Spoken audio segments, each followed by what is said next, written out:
Meme coins seem to be the only thing that anybody in the crypto space cares about right now. And for good reason. They're pumping 1000x, 2000x, 5000x every single day. There's millionaires made off of some of the dumbest tickers I've ever seen. But it's part of the fun in it. So in this video, we're going to break down one of the things that many people are using to find meme coins early. That being Pump.Fun. Pump.Fun is a website that lets anybody create their own meme coin. Essentially for only as little as $3. You upload a picture, a description, and a ticker name. They got support for Solana, Blast, Base, the three most common meme coin blockchains right now. And what that actually means is we're seeing a bunch of garbage. But in that garbage are some winners. We just saw Mando launch a meme coin called Epic Duck that went into the millions of market cap. We've seen Franklin is bored, popular crypto Twitter personality, launch a bunch of tickers from like Rubik's Cubes, on a roller coaster, bunch of dumb ideas. But hey, if it cooks, it cooks. And in this space, many people are here looking for that cash. So let's take a look at Pump.Fun. What it is, how it works, how to be early, how to get profit, how to let it run, all the fun stuff. So the key thing to note here is that Pump.Fun, unlike other meme coins, is on a bonding curve. What is a bonding curve? As more people buy, the price goes up. As more people sell, the price goes down. As people buy, those tokens go into the liquidity of that token itself, and as people sell, that liquidity gets pulled. The benefit of this, people cannot snipe the liquidity like we've seen some popular Twitter accounts like Nassim and Slippage do on well-known upcoming meme coins, where they're making millions of dollars and retail's getting rinsed. Pump.Fun supposedly makes it more fair. However, we are seeing things like bots, heavy developer wallets holding large portions of the supply and dumping on retail in a similar manner. But Pump.Fun still makes it a little bit more fair because you're getting in at minimum under a $70,000 market cap. And when tokens go into the $1 million range, that's over 10x. So it seems pretty fair to me if you can find the right ticker with the right allocation early enough. Main things I look for are the holder numbers on the right side. As we look at that, you start to break down, see what percentage some of those large wallets have. Many times I look for multiple wallets, so at least 10 to 20 different wallets holding less than 5%. Holding less than 5% of the tokens means that if one of those people sells, the price won't be impacted too negatively. On top of this, I look for good ticker names. Main things I look for: does it make me laugh? Is it a current meta? So we've seen like Joe Biden, Donald Trump, some of those. Does it fit that kind of narrative? Will other people find it funny? Other things to look for: does it have a Twitter, a website, and a Telegram? If it hits all three of those, I go and quickly take a look. If the website makes me laugh, if the Twitter has good memes, and if the Telegram's active, you might have found a winner. Because now what we've seen is good diversity of liquidity amongst holders, a funny website, funny memes, good Twitter personalities posting memes, and are other people on social media talking about the ticker. Of course, on Pump.Fun, there's also a chat section where wallets can post and interact. Go take a look at that. Does the chat section have a bunch of replies, a lot of people engaging? Does it seem like it's going to be active even after it gets off of Pump.Fun? If so, may just have found the one. The other nice thing about Pump.Fun is that the token itself has to get over a 70K market cap before they seed a liquidity pool. Now let's break that down a little bit.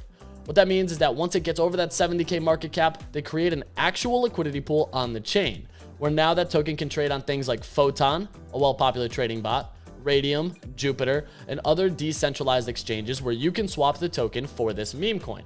Once it's on there, it's off to the races, or people from Pump.Fun dump it all the way down to zero.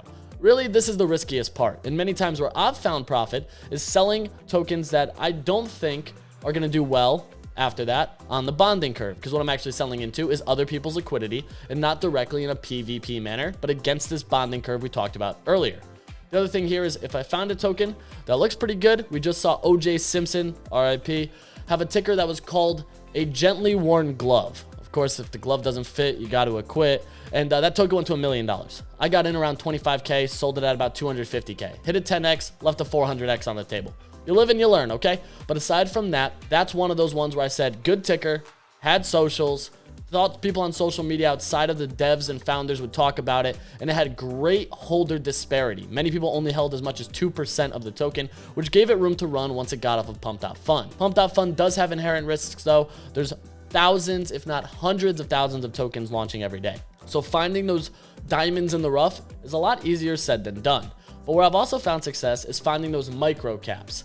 Tokens that sit at like the 10, 15, 20K market range and selling them when they get up to like 60, 65, sometimes even 50. I'm not looking for home runs every time, but if I can take 5 SOL and turn it into 20 SOL, well, I just turned $1,000 into $4 grand. So a clean 4X on my overall bag. that's really where I enjoyed trading and navigating Pump.Fun. It's not looking for a million X's, 100,000 X's, but knowing what it is you're looking at. And as you continue to take a look at Pump.Fun, there's some other key components.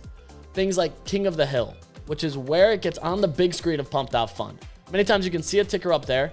Go take a look at that chart. Click on it, interact with it. If that's sitting and been green up only, there may be some sell-offs as other people try to exit before it gets off of Pump.Fun. Many people sell before it gets off Pump.Fun because they believe that many people will dump it the second it hits the larger liquidity pool.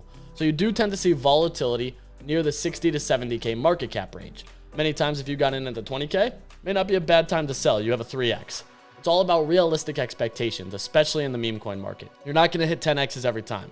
You're not going to hit 5X's every time. And honestly, taking 2X's, nobody went broke, but it's all about your risk tolerance. Where do you see yourself making the most money? Stick to your plan and start making some swings. But continuing to look at this, we've now mentioned looking at the holding disparity, looking at the replies, checking the Twitter, website, Telegram, all the good stuff. The other key thing here is that King of the Hill meter. Sometimes what I also like to do is sorting by. You have a variety of different sort options to help you get some better insights. The bump order is where the last interaction of a buy or sell took place. Will put that ticker at the top of the bump order. So you can see where volume's flowing, how many interactions are happening. If one of those tickers stays at the top, you're seeing constant volume, which may give you a quick scalp opportunity. You can buy in, sell into volume, take a quick 30, 40, 50, 60% gain and keep it moving.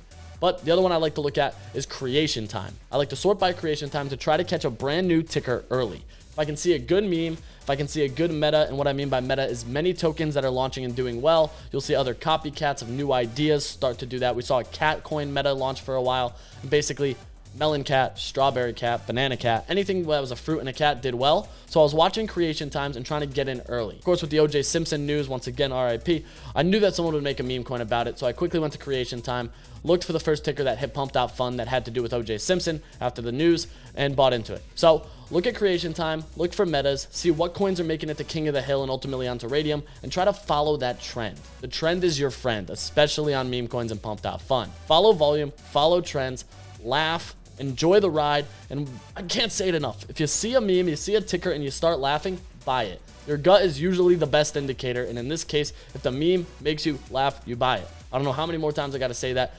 It will probably go to zero, but who knows? Maybe you get a quick little 2-3x, all right? Pump.Fun is extremely degenerate. Don't go in here with a lot of capital because most of these tokens are extremely illiquid, and 10 SOL can literally pump and dump a coin effortlessly, and I would never recommend that. I normally make trades with 1 to 2 SOL. I keep it really low key, really casual. I don't talk about what I'm buying on Pump.Fun because of the volatility and because it's on a bonding curve. Many people can get left holding the bag, especially for the ones that don't get off of Pump.Fun.